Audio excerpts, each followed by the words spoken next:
Hello and welcome to Bog Forage. We're out here again in Hollingbury Woods, and today I'm going to be talking about the maybush or the hawthorn. Now, the hawthorn is interesting in a number of ways, principally because it can provide you with a nibble at various points of the year.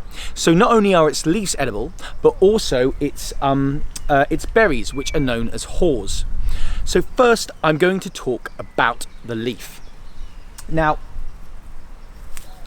the leaf is sometimes known as bread, and the haws are sometimes known as cheese, making bread and cheese, a rounded meal for any occasion. The hawthorn leaf is particularly good in early spring when the leaves are more flexible, but it can still be eaten into summer, and this makes a very good substitute for flat-leaf parsley. Now, it's not as tasty as parsley, but it has got very similar kind of quite thick texture, and I would say a really good nutty flavour. I would always recommend with the mature leaves that you chop them up nice and fine and maybe put them with something like a potato salad. They'll work really, really well. But large chunks might be a little bit too bitty for most palates. Then, of course, you have the haws or the berries. Now, of course, these are nowhere near ready yet, and they'll be ready around September time, and they're pretty good in terms of just chucking in your gob and eating around the quite hard kernel or seed.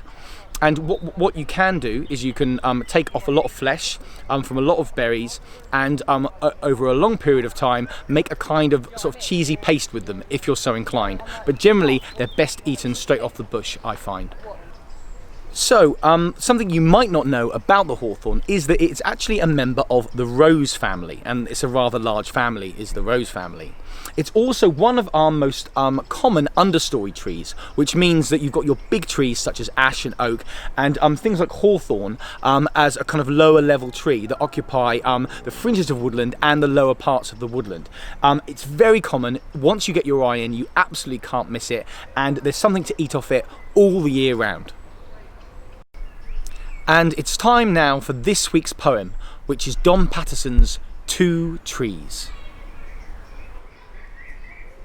One morning, Don Miguel got out of bed, with one idea rooted in his head, to graft his orange to his lemon tree.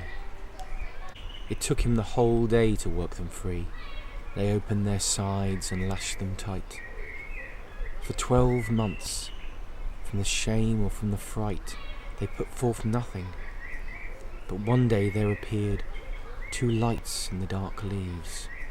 Over the years, the limbs would get themselves so tangled up, each bough looked like it gave a double crop. And not one kid in the village didn't know the magic tree in Miguel's patio. The man who had bought the house had had no dream. So who can say what dark, malicious whim led him to take his axe and split the bowl along its fused seam, then dig 2 holes? And no, they did not die from solitude, nor did their branches bear a sterile fruit, nor did their unhealed flanks weep every spring for those 4 yards that lost them everything. As each strained on its shackled root to face the other's empty, intricate embrace. They were trees, and trees don't weep or ache or shout, and trees are all this poem is about.